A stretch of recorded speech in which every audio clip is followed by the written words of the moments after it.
How's it going, YouTube? It's RJ here, and in today's video, I'm going to be showing you guys how I personally prepare for con shopping for Funko Pops. Now, in this example, we are going to be using the new SDCC Pops that are going to be coming out, but I've done this for New York Comic Con previously, and I think I've done it for every con since I've actually started collecting for cons.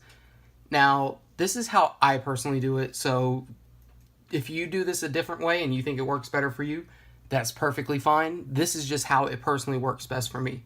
So I, first of all, wait until everything is announced before I start going. And then I write a list of every single last item that was announced, minus the Loungefly exclusives, and I think the skateboard I didn't care for. But these right here are all the exclusives that were announced. So what I do is I write them down.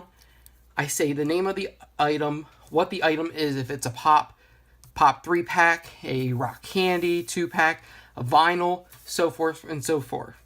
Then I write down location. Normally I don't fill this out until it's officially announced, which is 2 days, 3 days, maybe a day before the con is actually going to happen, which is July 19th if I haven't mentioned it. But I usually leave this blank, but for this video, I'm going to be using the most educated guesses that are to date with these items. Now, I also write down the price of the items. Now, Pops were going for $15. The 3-pack is $35. The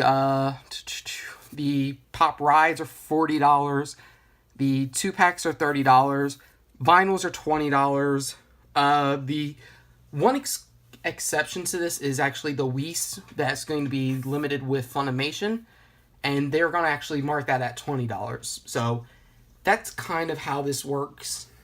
And then finally I write a yes, no, or maybe, and then I put like a little X inside every box for it. So that's how I do my little setup. So what this does is it allows me to see the item, see how much it costs me, see where I'm going to go to, and then I also see if I want it or not.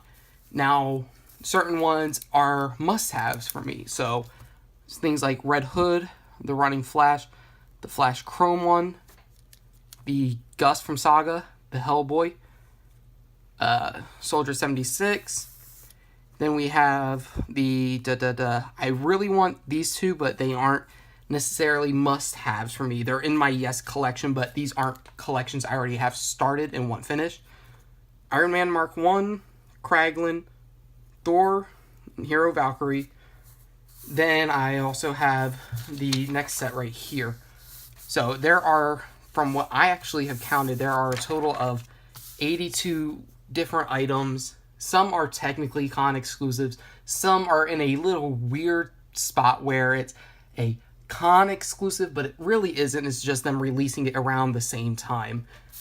But then also here we have the Edna as Jack, the Nux car, the Pepe Le Pew. I really would like that, but it's not going to kill me if I don't get it, but I will probably be going for it. Then we have the Dustin Snowball, Steve with bandana, and then the Billy and Karen. Because these are sets that I already have, and I will feel horrible if I don't have them completed. But on the back, there's nothing that's from a previous set. So altogether, I have 1, 2, 3, 4, 5, 6, 7, 8, 9, 10,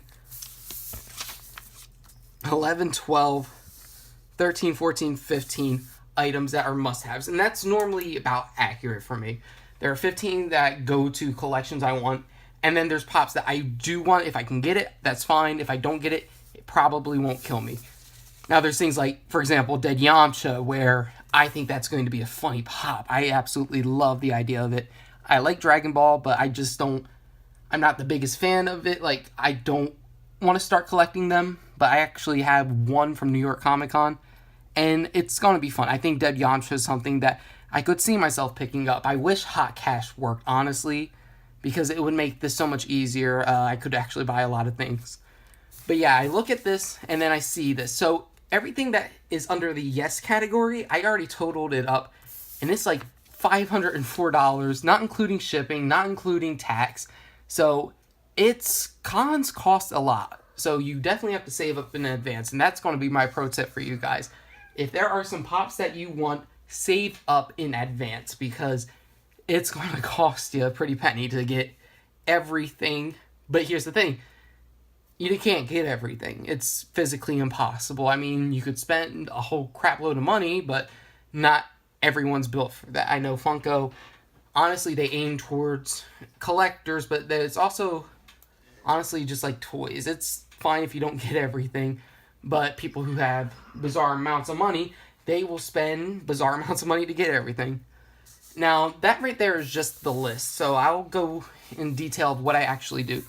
So I made a list of also where exclusives are going to be going. We have some going to Hot Topic, GameStop, Box Lunch, Books A Million, maybe, FYE, Barnes & Nobles, Amazon, SDCC, which is the con itself, the Funko Shop, Toy Tokyo, Walmart, Walgreens, Funimation, Entertainment Earth, PX Previews, Fugitive Toys, and Target.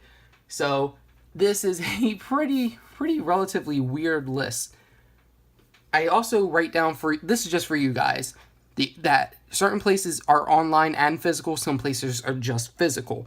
So Hot Topic, online and physical. And if it has a check mark, that means they usually have a relatively good stock online or in person, and it's not going to be too hard to get it. So if you want something really bad, you should be able to get it if there's a check mark next to it. And you wait and you just try it out and wait for restocks and wait for their early in the morning. So the places that have bad online services is actually Barnes & Nobles for me. And that, it really kills a lot of people with that. Now, bad physically, I think Books A Millions is probably the worst, because they actually don't have, I learned that they don't have a policy to hold on, that they can't hold on to items. So they can actually hold on to pops technically and buy them later, which is kind of messed up, but that's their policy. Let them do as they do, because in all honesty, that's why they don't get very much. But yeah, I go and look at this, and then I also look at times that they open up and locations for me. So personally for me, I have a Hot Topic, GameStop, Box Lunch, and Barnes & Nobles in a general vicinity of each other. And then at another location, I have a GameStop, Books A Million, and FYE. And those are in a general vicinity of each other. However, what I normally do, I go to the place that has the Box Lunch and the Barnes & Nobles, because Barnes & Nobles actually opens up earlier than any of these other stores. So that's why I end up going to first. I go to Barnes & Nobles, pick up the items I want from there, then I go for whatever item I need next. Now, the number one pop for me is actually going to be Red Hood, and he is supposedly going to GameStop. So that should be pretty good. So my game plan actually for this con is to go to Barnes & Noble's one, then to GameStop, then I look here at my list. Box Lunch has Running Flash, so I need to pick that up. But the way that my mall is laid out, I can actually either go to GameStop or Hot Topic second, hit up Box Lunch third, and then hit up the other store fourth. That's my game plan normally. I also stay up very late the night before, because I'm on the Eastern Coast, so 3 a.m. is normally when things drop for us. It's 12 o'clock PST for most people, so that's how, it's the rough life that we have to live, but technically we can get things earlier than people on the West Coast. So that's just how it is. Now, here I've also listed things that for SDCC exclusive pops, you have to get it exclusively at the con, so you have to be there. So this is going to be a pain to get certain ones, such as the, I'm trying to remember one, something like the Deadpool cheerleader one, which is limited edition to 1,000 pieces, but it's going to be at the con itself. So that's going to be relatively difficult to get. Also with the online one, it's very random how they do it. It's not the same all the time. Sometimes they release it one item, like 3 items every day on the shop, but at random times. And then for Emerald City, just last time, everything was put on the shop at once, and you had to just grab whatever you could. So the Funko Shop is online. It's an online only, and it's random and very competitive. Now, Toy Tokyo, I've never shopped with. It's been up in the air for what it's going to be, because normally what happens is if an item was canceled in your previous order the prior con or the prior year, you get first dibs at items. And that's why Blue Chrome Batman is super duper expensive. And that's why people are scared for things like the Vegeta or the Tarna, just because they're Toy Tokyo exclusives, and they're going to just be a pain to get, and you can't necessarily get everything. So Toy Tokyo is normally hard. That's why I have a question with it, and we don't know what's going on. Online for both Walmart and Walgreens, it's good when it's in stock. However, the thing is, items aren't always in stock on time. For example, Deadpool the Duck took weeks for him to get on Walgreens online store. So that was miserable. But you have things like Walmart exclusives. Like, I think the only one that's rumored for Walmart technically right now is Killer Moth from Teen Titans Go. Teen Titans Go fans will go at it the first time it's in stock. However, it's probably going to end up pulling like an Aquaman scenario, in my opinion, where they're going to drop that price down to like $4, which I can't wait for, because I actually do want to pick up Killer Moth for my collection, just because I'm starting to grow a little bit of a Teen Titans Go collection, just because it reminds me of the old show. Now, Funimation, they have a booth at the con, and I do believe they have the online store. However, I was told that the online store absolutely is trash. But I don't know, because I've never shopped with it. But a friend of mine does want the Metallic Whis, so I might actually try for him. And then Entertainment Earth, I've never shopped with them for cons, so I don't know how they're going to do that. But the Hellboy and the Playboy Penguin are both rumored to be at Entertainment Earth. So those are two I would like to add to my collection. Hellboy definitely, because he's part of a set that I'm working to complete.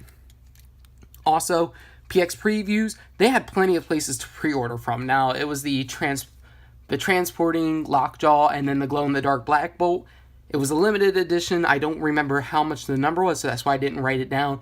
It didn't pique my interest just because I didn't care for the Inhumans, so I actually probably would have picked up the Flock Lockjaw, but I actually did pass on that back when he came out.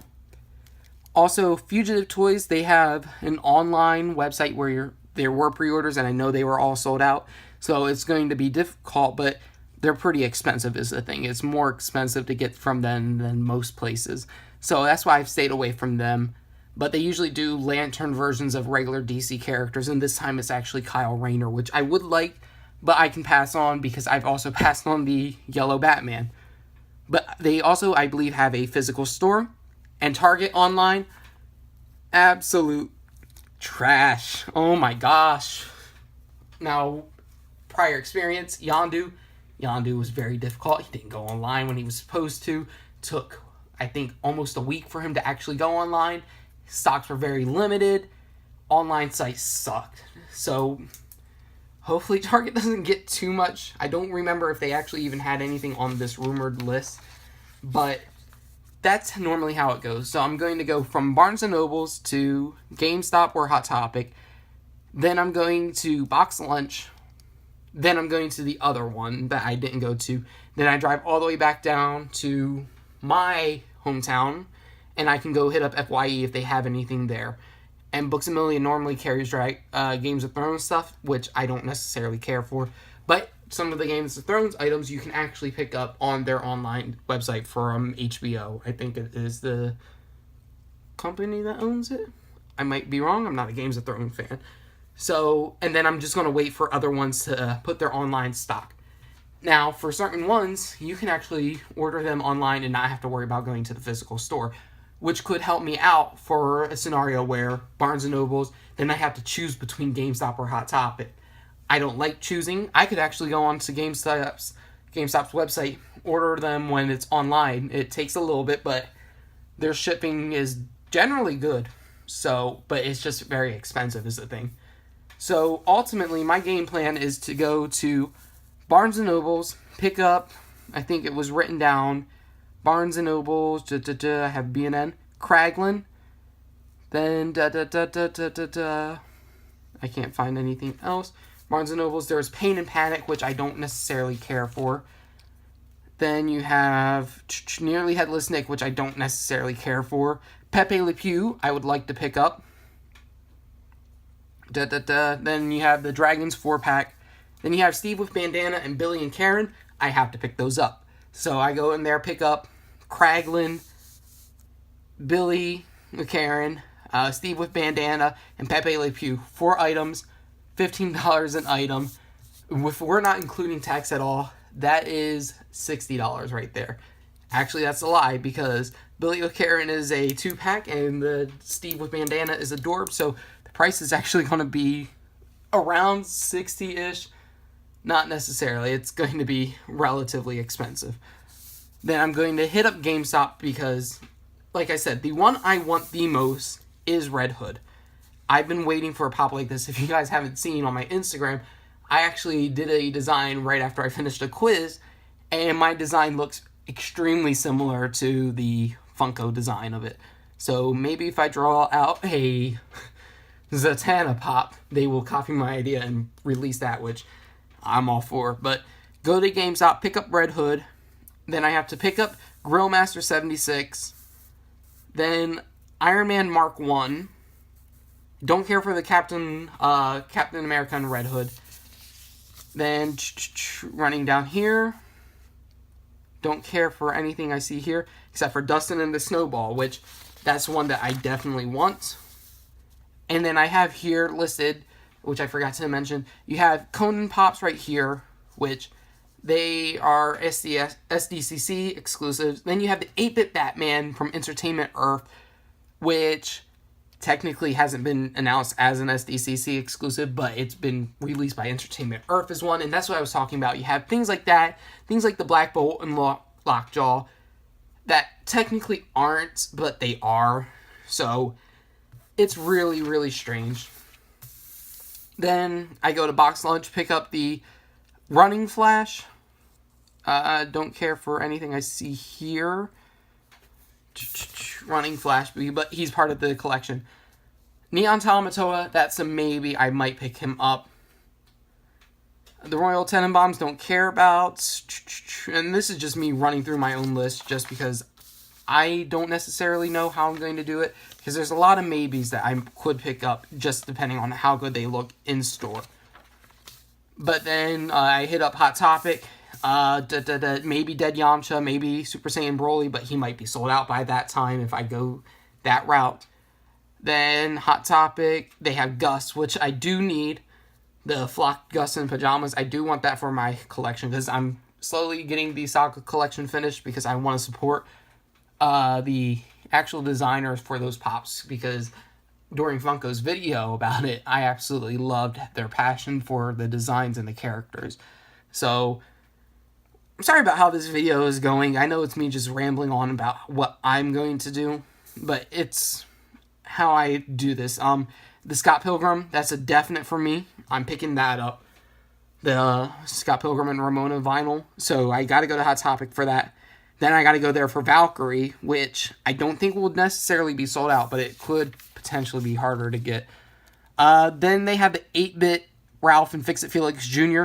I definitely want them, but I can probably wait until after the con because 8-bits don't sell very well, but I like them personally, as long as they match up. Then, anything from else Hot Topic? Maybe Moaning Myrtle, just because, I don't know, a relative of mine actually does like it, so who knows. But, Josie from Josie and the Pussycats, I don't care. Then, yeah, that's about it for Hot Topic. Then I run down to FYE. They have Skeeter, technically rumored. The Ren and Stimpy, Happy Joy, and then the Stinker Scented. Don't really care for any of that. So that's why I'm hitting up the area that's about an hour drive from me. So I go there 7 o'clock in the morning, wait it out, 9 o'clock, Barnes & Noble opens. Then I head up to, I might actually do Hot Topic first just because they do tend to open a little early just on these con days. And then I will wait for the online stocks of certain ones, like the Edna and Jack, and then certain things from the Funko shop, just because They're harder to get.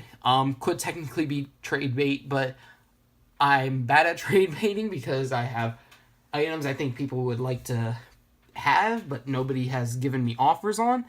So, yeah, that's about it for this video. I know it's a little bit different, and I actually do hope you guys enjoyed the mindset I'm in whenever I go into Funko Shop hunting on Comic-Con days.